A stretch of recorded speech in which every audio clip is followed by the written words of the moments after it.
Welcome back to PGA Show 2024. We are here with Ralph Reichert from OBAN Shafts and Yuta Yamamoto from Olympic, which is materials used by OBAN in some of your shafts. We're going to do a little bit of a chat about airburst, I believe. Yes. So the airburst shaft, we have our third model within our line, which is Airburst AK. Really unique shaft in that it has a Kevlar in the butt section to hold hoop strength throughout, and 1100 G throughout the shaft to really to over-engineer a shaft, if you will. It's phenomenal. We've been hoop strength is the resistance to ovaling. Correct. Yeah. Correct. And by resisting deformation, you have a more consistent structure throughout the swing and really tighten up dispersion while enhancing ball speed. It's a great comparative. We've been working with Yuta, with Olympic, on taking this technology to iron shafts. Probably, again, over-engineering from an iron shaft standpoint, but the cool thing about it is some of the torque qualities we put in the design, and I'll let Yuta talk a little bit about that. Yeah. We set the torque, each different number, from the long iron to short iron, which means all the number of iron shafts are different design. We spent a lot of time and cost on it. It's totally different from the others.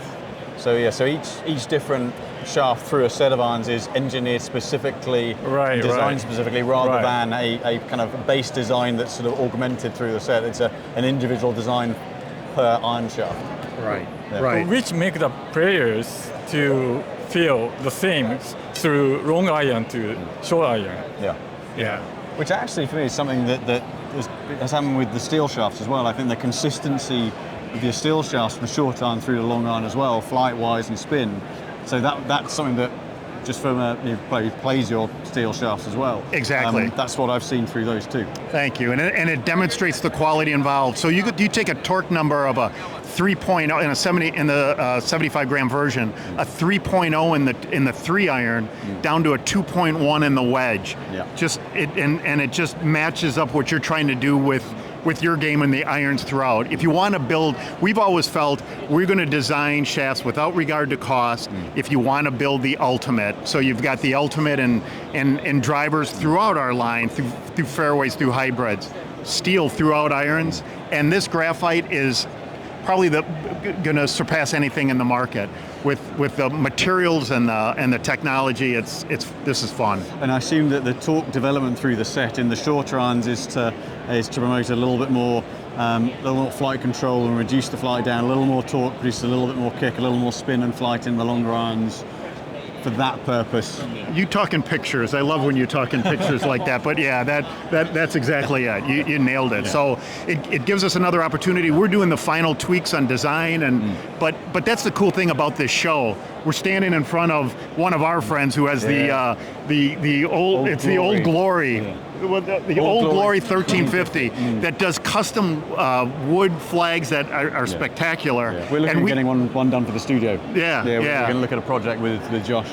And we thought this would be a great way to show us, because I mean, this is the coolest thing, one of the coolest things at the show. We believe this is as well, and part of the show is not just to demonstrate new products, it's to work with our engineering and manufacturing partners to come up with what's next, and it's a celebration. Yuta came in for Japan from this, and we appreciate his dedication to the sport, and we just love this. And how I'm not going to say easy, how difficult is it to take, for example, so something you've used a material in the wood shaft, the application into the iron shaft, it's totally different. Yeah, it's totally different because we use right material for the driver, and then we use the right material to the iron. We have to have a knowledge of it. Because we are originally a fishing rod company in Japan, and then we have knowledge to use appropriate material by length and length, right? The fishing rod has many lengths of the fishing rod, right?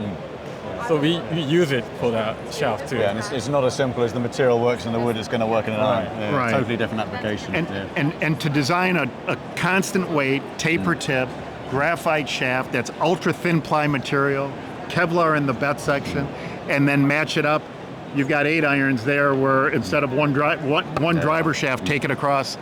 It's an engineering marvel. And that taper tip, that development in mass through, I think is such an important thing for a top grade shaft, but it gives the player that progression in, especially kind of the better, the stronger player in particular, that development in weight keeps the control in the shorter irons. So that's something that we're always looking for in iron shafts, is to have that progression. We know it's a pain in the rear end from a manufacturing point of view, right? But actually it creates for me a better product through the set of irons. Yeah, and it's cool. We plan to launch this later in the year, but we wanted to share it with you, so you heard it here first.